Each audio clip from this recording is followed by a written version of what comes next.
Hi guys, this is Vincent. In this tutorial, I'll explain how the Lightroom histogram works. If you understand the Lightroom histogram, then you can understand most histograms in other applications. I photographed this image of Nyhavn in Copenhagen, Denmark, and sorry if I butchered the name. It's not the greatest image, but it'll serve our purpose. Okay, so the histogram is a graphical representation of the tonal range. In other words, it's the brightness values of the image pixels and how many pixels at each value. You can also see, while I'm scrolling around, the histogram displays the current RGB value of the pixel as a percentage. So let's get more into the histogram.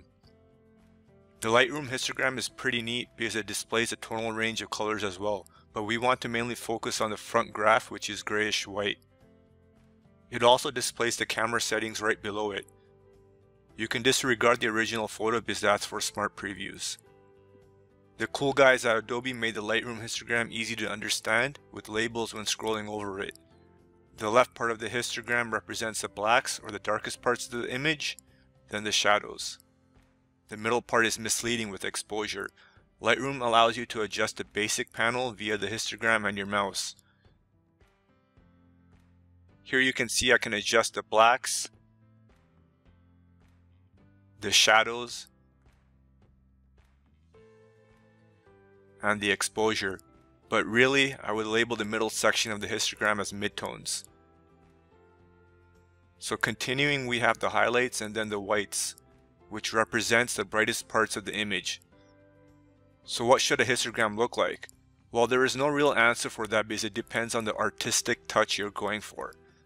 But in most cases, you'll want to avoid extremes such as shoving the histogram towards the left or right, which causes heavy clipping. Clipping occurs when some or all pixels are pure black or white and have no detail. That is, they have a RGB value of 0 or 100%.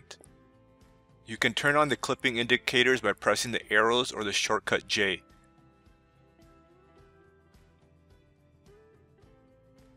Here I'll use the exposure adjustment to cause some clipping. Pay attention to how the histogram changes. Moving it to the left will cause shadow clipping.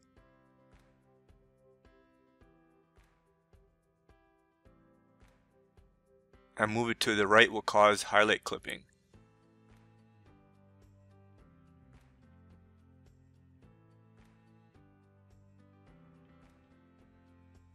I'll reset the exposure adjustment and cause some clipping with the contrast slider, which darkens the shadows and brightens the highlights. Once again, pay attention to the histogram.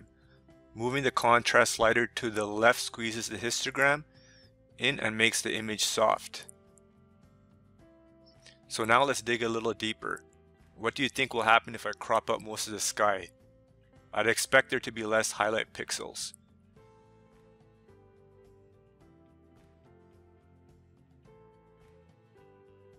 And that's exactly what happened. The histogram also increased the shadows because the overall image is now more dark. Now when I crop out the water, the histogram becomes less dark and the midtones increase.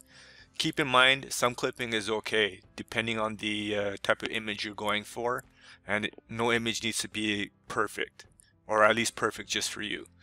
So I hope you learned how the Lightroom histogram works. If you like this video, smash the thumbs up button.